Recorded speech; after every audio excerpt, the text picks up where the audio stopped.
안녕하십니까. YTN 시청자를 위한 옴부즈맨 프로그램 시청자의 눈입니다. 먼저 뉴스 진단 시간입니다. 이번 주엔 김정남 암살 관련 보도를 모니터했습니다. 김민성 시청자 평가원과 국제부 박신용 기자 나오셨습니다. 안녕하십니까? 네. 비운의 황태자로 알려졌던 김정은 북한 노동당 위원장의 이복형 김정남 씨가 해외에서 결국 습격을 당해서 숨졌습니다. 평가원님은 관련 보도 어떻게 보셨습니까? 네, 지난 13일 오전 김정은 북한 노동당 위원장의 이복형인 김정남이 말레이시아 쿠알라룸푸르 공항에서 피살당했습니다. 마카오행 항공편을 탑승하기 위해 수속 절차를 밟고 있던 김정남에게 신원 미상의 여성 2명이 접근해 독극물을 침투시켰고 고통을 호소하던 김정남은 병원으로 이송 중 숨진 것으로 확인됐습니다. 독극물에 의한 피살인 것은 확실하나 구체적인 암살 방법과 관련해서는 독침설과 스프레이 분무설 등의 추측이 있습니다. 15일 오전 부검을 위해 쿠알라룸푸르 병원으로 시신을 이송했으며 저녁 무렵 부검을 마친 것으로 알려졌습니다. 한편 현지 경찰은 용의자 중 베트남과 인도네시아 여권을 소지한 여성 2명과 말레이시아 남성 1명을 체포했고 함께 범행에 가담한 것으로 추정되는 다른 용의자들을 더 추적하고 있다고 밝혔습니다. 국가정보원의 설명에 따르면 김정은 위원장 집권 직후부터 김정남 암살은 별도의 지시가 없다면 계속 이행하라는 명령인 이른바 스탠딩 오더였다고 합니다. 김정남 암살을 통해 김정은 위원장이 얻을 수 있는 것이 없다는 시각도 있는데 왜 지금 이 시점에 암살을 진행하게 됐는지 배경 설명과 함께 암살 방법과 사인 등에 대한 정리를 부탁드립니다. 네. 이후로도 남녀 용의자들이 속속 체포가 됐고 시신 부검도 하면서 사건의 실마리가 조금씩 풀리고 있는 분위기인데요. 박신용 기자, 지금까지 밝혀진 내용을 한번 정리해 주시죠. 네. 이 북한 김정은 노동당 위원장의 이복형인 김정남은 1971년 북한 김정일 전 국방위원장과 본처인 성혜림 사이에서 태어난 첫 번째 아들입니다. 어린 시절부터 상당히 권위적인 성격의 호화로운 생활을 했고 1980년대에는 구소련과 스위스 제네바 등에서 유학 생활을 했는데요. 정보기술 분야에 관심이 많아서 북한의 IT 정책을 주도하며 한때 김정일의 후계자로도 주목받기도 했습니다. 하지만 이복 동생인 김정은 집권 이후에는 북한에 돌아가지 못하고 중국 마카오 등지를 떠돌았었는데요. 해외에 머무는 동안 일본 언론 등을 통해서는 북한의 3대 세습에 반대한다는 목소리를 내기도 했습니다. 때문에 김정은 입장에서는 이복형인 김정남은 자신의 우상화를 공고히 하는 데 있어서 눈에 가시였다고 볼 수 있을 텐데요. 김정남 피살과 관련해 이병호 국정원장은 이 평가원께서 말씀하신 대로 김정남 암살은 김정은 집권 이후 스탠딩 오더였다, 이런 표현을 썼습니다. 스탠딩 오더라는 것은 그러니까 김정은 집권 직후인 2012년 이후부터 반드시 처리해야 하는 명령이었다는 건데요. 지난 12일 북한 탄도미사일 발사 바로 다음 날에 김정남 피살 사건이 단행됐지만 이른바 타이밍은 아무런 의미가 없다고 설명한 것입니다. 또 이번 암살은 김정남이 자신의 통치에 있어서 위협이 된다는 김정은의 계산적인 행동이라기보다는 김정은의 편집광적인 성향이 반영된 것으로 평가된다는 설명을 덧붙였습니다. 하지만 왜 지금 김정남이 피살됐는지 이 시점에 대한 의미를 두는 여러 가지 분석들이 나오고 있는 것은 사실입니다. 일단 2월 16일 광명성절과 관련이 있다는 추측이 있습니다. 2월 16일은 바로 김정은 북한 노동당 위원장의 아버지인 김정일 국방위원장의 생일인데요. 북한에서는 최대 기념일 중에 하나입니다. 또 중국 언론에서도 이번 사건이 북한의 탄도미사일 시험 발사나 미국 도널드 트럼프 정부 출범과 또 시기적으로 맞물린다는 점, 또 다음 달에 열리는 한미 합동 군사훈련 등이 있다는 점에 의미를 두고 있습니다. 그런가 하면 북한 내부체제 동요와 불안 상황에 주목을 해야 한다는 분석도 있는데요. 정권을 잡은 지 6년째인 김정은은 겉으로는 북한 최고 지도자의 입지를 확고히 한 것으로 비춰지고 있지만 태영호 영국 주재 북한 공사의 망명에서 보듯이 핵심 간부들이 잇단 처형과 숙청에 따른 북한 엘리트 계층의 동요가 심화되는 등 내부 상황이 흔들리고 있다는 점을 눈여겨봐야 한다는 것입니다. 또 일각에서는 최근 언론에 보도된 김정남의 한국 망명 시도가 이번 암살과 관련이 있는 것 아니냐는 관측도 내놨습니다. 2012년 국정원이 김정남을 데려오기로 했는데 김정남이 미국이나 유럽으로 가기를 원했다면서 김정남의 정보 가치가 크지 않다고 판단한 미국과 또 특별한 대우를 원했던 김정남의 협상이 결렬이 됐고, 이 가운데 한국 정부 입장에서도 김정남의 요구와 제공할 수 있는 것 간의 이 간극이 너무 커서 막판에 포기했다는 것입니다. 이와 관련해 북한 전문가들은 김정남 암살은 김정은의 직접적인 승인이나 동의 없이는 이루어질 수 없는 일이라면서 김정은이 최근 국내 언론에 2012년 김정남 망명시도 보도를 접하고 격분해서 암살을 지시했거나 또 망명을 시도해서 김정은이 이것을 막고자 암살을 지시했을 가능성이 있다고 말했습니다. 하지만 이병호 국정원장은 이에 대해서는 사실 무근이라며 일축한 상황입니다. 김정남을 살해한 암살 수단에 대한 정보들도 아직까지 좀 엇갈리고 있는 부분이 있는데요. 처음에는 독침과 독이 든 스프레이, 또 독이 묻은 천 등 다양한 수단이 제기가 됐고요. 아직까지도 단시간에 피살될 정도로 독성이 심한 물질이 무엇인지는 밝혀지지 않은 상황입니다. 현지 매체인 말레이시아 키니는 경찰이 자세한 언급을 피했지만 독극물이 청산가리보다 강한 것이라고 밝혔다고 전했고, 또 AP통신도 김정남이 사망 직전에 독 스프레이를 맞았다는 말했다 이렇게 보도를 했는데요. 이 때문에 김정남이 독극물이 발린 천 또는 스프레이 공격을 받았을 가능성에 힘이 실리고 있는 상황입니다. 또 현재 한 언론은 김정남 부검 과정을 잘 아는 소식통을 인용해서 시신의 주사 자국은 없는 것으로 보인다고 보도했습니다. 이와 관련해 한국 정부도 현지에서 피살된 시신을 검안을 했고 사망자가 김정남이고 독극물에 의한 살해란 사실을 확인한 것으로 전해졌는데요. 때문에 범행 도구를 정확하게 파악하기까지는 부검 결과를 보고 분석이 더 필요하겠지만 지금까지 독살에 의한 사망 가능성은 분명해 보이는 상황입니다. 네. 수사 상황이 점점 더 좁혀지고 있는 분위기이긴 한데요. 평가원님은 이번 보도를 보면서 또 어떤 점을 또 생각하셨습니까? 네. 이번 김정남 암살 사건은 대내외 관계에도 새로운 긴장 구도를 조성할 것으로 보입니다. 우선 북한과 중국과의 관계에 새로운 긴장 구도가 조성될 수 있습니다. 국가정보원은 그동안 중국이 김정남과 그 가족의 신변을 보호해왔다는 점을 확인한 바 있습니다. 따라서 김정남 피살이 북한 소행으로 드러날 경우 중국의 불쾌감이 증폭할 가능성이 있으며 중국과의 관계 악화를 감수하면서까지 북측이 김정남을 암살한 배경에 대해서도 의문이 제기되고 있습니다. 우리 정부 역시 국가안전보장회 상임위원회를 소집하고 정확한 사실관계 파악과 이번 사건이 한반도 정세에 미칠 영향에 대한 논의를 진행하고 있습니다. 북한의 도발이나 특이 동향에 대한 대비책, 고위급 탈북 인사에 대한 신변 보호책 등이 필요하다는 의견도 있습니다. 정치적으로 민감한 시기인 만큼 김정남 암살 사건이 국내에 미칠 영향과 또 그 대응책에 대한 정리가 필요해 보입니다. 또한 북한의 향후 동향과 중국, 일본, 미국 등 주요 관계국의 움직임에 대한 언론의 지속적인 모니터링 부탁드립니다. 네. 요즘 국내 정세가 워낙 복잡한 시점에서 이번 사건이 큰 화제를 모아야 하는 이유가 뭘까 하고 의문을 갖는 분들도 사실 계시거든요. 박신윤 기자, 우리에게 미칠 파장은 뭘까요? 네, 일단 외국 언론들의 얘기를 좀 보면 김정남 피살이 남북 관계보다는 북중 관계에 더 큰 영향을 줄 것으로 보는 시각들이 좀 많은 편입니다. 김정남은 지난 2013년 처형된 고모부 장성택과 함께 북한의 대표적인 친중파 인사였는데요. 중국 망명 기간 무기거래 사업을 했던 김정남은 중국 내 고위 인사들과 오랜 기간 두터운 친분을 유지해온 것으로 알려졌습니다. 하지만 김정은이 후계자로 내정된 이듬해에도 중국 베이징에서 김정은의 암살 공작에 의해서 목숨을 잃을 뻔하다가 겨우 살아난 적이 있는데요. 당시 중국은 북한에 경고를 보냈었고요. 김정남에 대한 경호를 한층 강화하기도 했습니다. 따라서 중국의 경고에도 불구하고 이번에 북한이 김정남 암살을 단행한 것은 김정은이 중국 측에 북한의 유일한 지도자는 자신이라는 메시지를 보내는 것일 수도 있다, 이런 해석도 나오고 있습니다. 실제로 중국이 김정남을 보호하는 것에 대해 김정은은 매우 불쾌한 일로 간주해왔다고 하는데요. 중국이 김정은 정권 붕괴에 대비하는 차원이라는 이 해석이 뒤따르고 있기 때문입니다. 따라서 김정남 피살이 북한 소행으로 드러날 경우에 중국이 보호하는 인사를 암살했다는 점에서 중국 역시 불쾌감이 증폭할 가능성이 커 보입니다.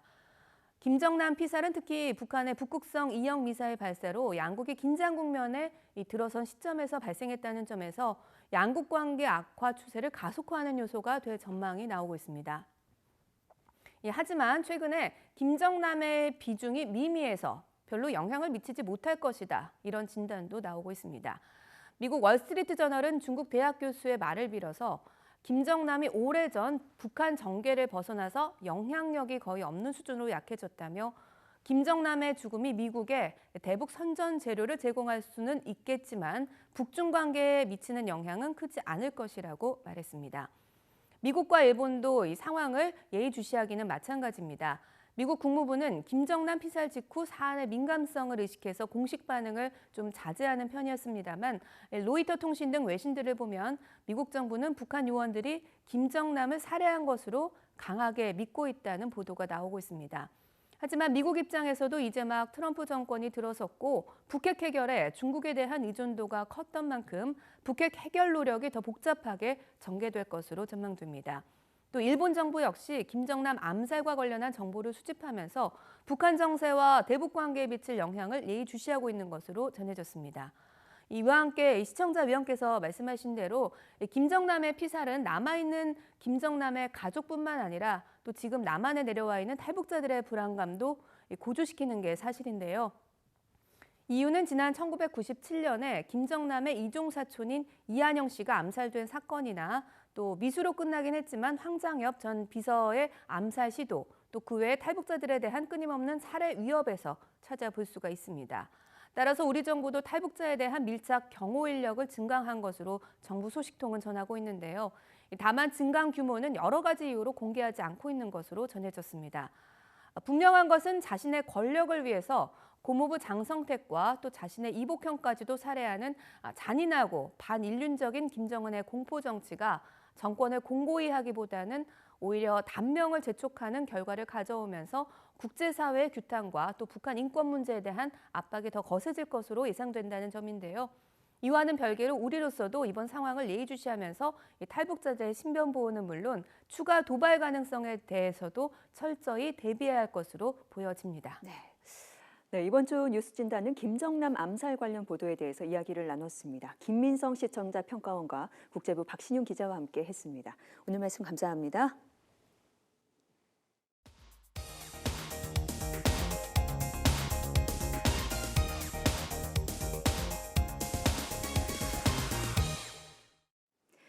지상파 DMB 채널인 YTN DMB 프로그램을 평가하는 내가 본 YTN 순서입니다.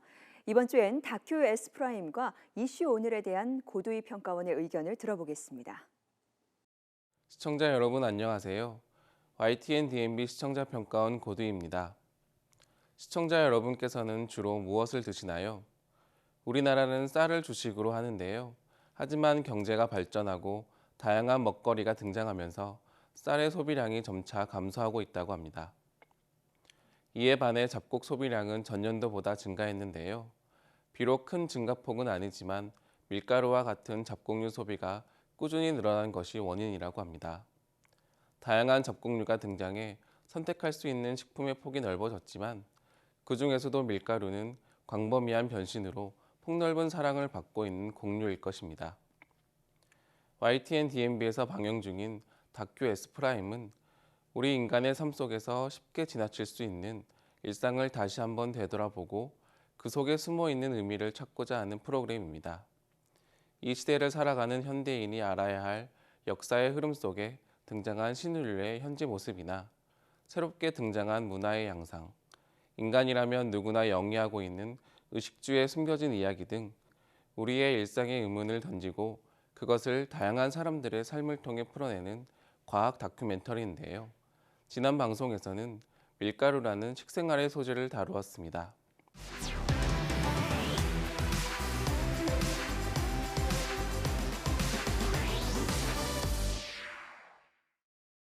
많은 분의 입맛을 사로잡은 밀가루를 소재로 진행된 밀가루 사랑해도 될까요 편은 크게 밀가루가 사람들에게 사랑받게 된 이유를 다룬 내용과 밀가루가 가지고 있는 위험성에 대한 정보를 전달하고 오해를 해소하기 위한 내용으로 나누어 진행됐습니다. 먼저 밀가루에 대한 사람들의 선호 부분에서는 밀가루가 가지고 있는 독특한 특성과 영양학적 성분, 역사적인 과정 등의 이유로 다루어졌는데요. 쌀, 옥수수와 함께 세계 3대 공유인 밀에 대한 정보를 전달해 흥미를 제공했습니다. 특히 세계 곡물 생산량의 2위라는 내용은 밀이 우리의 주된 식량이라 할 수 있는 쌀과 비교해도 뒤지지 않는 모습을 알 수 있게 했습니다. 역사적으로 15,000년 전부터 재배되어 왔고 현재에도 세계 100여 개 넘는 나라에서 재배되고 있다는 사실은 지금과 같은 밀가루 식품 열풍의 배경을 볼 수 있게 하는 다채로운 정보였습니다. 이뿐만 아니라 쌀과 밀의 영양 성분 차이를 표로 제시했는데요. 두 곡류의 영양 성분 차이가 크지 않으며 일부 영양소는 쌀보다도 밀가루가 더 뛰어나다는 내용을 소개해 밀가루에 대한 부정적인 시각을 가지고 있는 일부 시청자들에게 신선한 내용이었을 것입니다. 이는 기존의 인식을 다소 변화시킬 수 있는 다큐멘터리 프로그램의 좋은 장치로 보입니다. 이 밖에도 우리나라의 역사에서 찾을 수 있는 밀가루에 대한 내용은 일반적으로 밀가루 음식이 해외에서 건너온 것이라 생각되던 인식을 바꿔주었는데요. 1459년 조선왕조 초기의 어휘인 전순위가 작성한 우리나라 최초의 식품서 산가요록에도 밀가루에 대한 내용이 기록되어 있다는 내용이나 쌀 소비를 줄이기 위해서 혼분식 장려 운동을 통해 국민의 식생활을 개선하려고 했던 정부의 정책적인 모습은 밀가루 음식의 이용이 확대된 것이 어제 오늘 일이 아닌 것을 알 수 있게 해주었습니다. 그 중에서도 재미있었던 것은 일주일에 한 번 분식의 날을 정해서 면류나 보리쌀을 혼합해 판매했다는 내용과 현재 우리가 자주 먹는 설렁탕에 소면이 들어가게 된 계기가 혼분식 장려 운동이라는 것이었는데요. 일상적으로 자주 먹는 음식들이지만 음식들이 만들어지게 된 계기를 자연스럽게 전달된 것이 매우 좋았습니다. 또한 밀가루 식품의 열풍에 대한 내용을 역사적 사실에 기반을 둬 전달한 것 이외에도 전문가의 의견을 통해 식품 영양학적 내용까지 다뤄 전체적인 프로그램의 신뢰성을 얻을 수 있었습니다. 뒤이어 밀가루의 위험성에 대한 정보와 오해에 대한 내용이 전달됐는데요. 밀가루가 소화불량의 원인인지와 우리나라에서 판매되고 있는 밀가루의 오해에 대해 다루어졌습니다. 서구 사회에서는 밀가루가 물을 만나면서 발생하는 글루텐을 소화하지 못하는 셀리악병이 문제가 될 수 있지만 우리나라를 포함한 아시아권에서는 셀리악병이 발생한 사례가 많지 않다는 사실을 추가로 함께 전달해 밀가루 음식에 대한 오해를 다소 해소시켰습니다. 최근 글루텐 프리 운동으로 다양한 글루텐 프리 음식이 등장하였지만 글루텐이 빠진 자리에 당분이나 지방 등 다른 성분이 들어가면서 추가적인 문제가 발생할 수 있다는 것도 밀가루 그 자체에 대한 오해를 줄일 수 있는 부분이었습니다. 우리나라의 경우 유통되는 밀가루의 95%가 밀을 수입해 용도에 맞게 재분한 국내 가공 밀가루라고 합니다. 밀을 수입과 재분해서 생길 수 있는 표백제의 문제나 농약의 문제 등을 실제 재분업계에 종사하고 있는 전문가를 통해서 내용이 전달됐는데요. 이는 밀가루에 대한 근본적인 불안감을 일부 해소할 수 있는 내용이었습니다. 이번 다큐 S프라임의 밀가루 사랑해도 될까요 편은 밀가루에 대한 일반적인 상식과 오해를 자세히 다루었는데요. 밀가루 음식에 대한 시청자들의 오해를 해소하고 관심을 끌기에 좋은 내용의 프로그램이었습니다.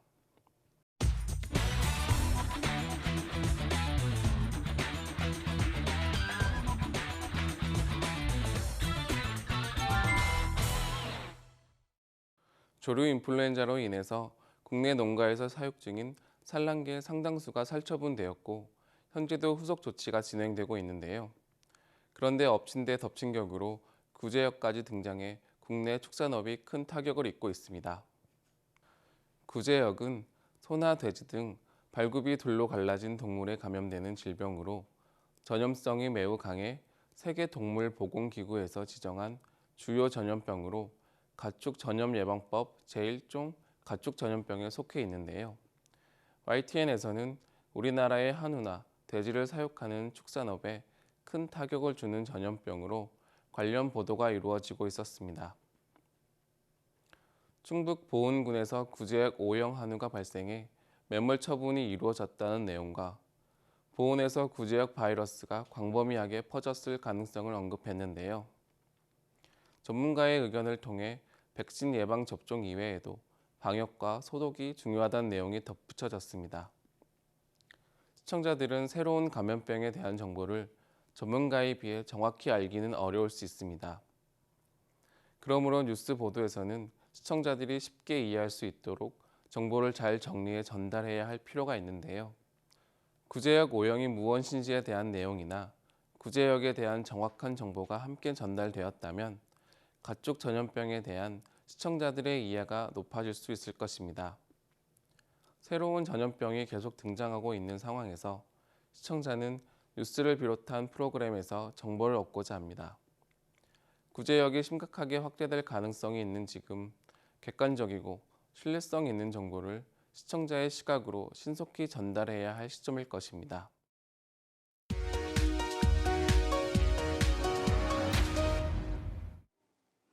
이번 순서는 시청자들의 지적사항을 정리한 모니터 보고 시간입니다. 이 YTN 뉴스를 시청하다 보면 적절치 못한 자막이나 그래픽이 종종 나타나는데 시청자들은 좀 더 세심한 주의를 당부했습니다. 지난 15일 김정남 피살 이후 남은 가족들의 거취와 행방에 대한 관심이 집중되고 있는 시점에 관련된 인물들을 하나하나 짚어준 기사가 있었습니다. 그러나 관련 보도의 배꼽 자막으로 떨고 있는 남은 김 씨들로 고지했는데 김 씨 성을 가진 일반인을 배려하지 못한 아쉬움과 사안의 비중에 비해 다소 가벼운 느낌이 있었다는 지적이 있었습니다. 같은 날 피살 당시 상황을 표현한 김정남 독살 용의자인 북한 공작원을 나타낸 그래픽에서 오피스룩 복장의 공항 관계자처럼 보이게 한 부분은 적절치 않았다는 지적이 있었습니다. 그리고 김정남 다음 위험한 상황의 인물은 누구일까라는 주제로 대담을 진행하는 과정에서 김정은의 형인 장남 김정철에 대한 그래픽 화면에 김정일과 고영희가 낳은 차남이라고 잘못 표기한 오류가 있었습니다. 그런가 하면 특검에 소환된 삼성 박상진 사장과 황성수 전무가 18시간 가까이 조사를 받고 새벽에 귀가했다는 소식을 전하면서 황상수로 잘못 전달한 자막이 있었는데 이 같은 오류는 뉴스의 완성도와 신뢰도를 떨어뜨린다는 시청자들의 지적이 있었습니다.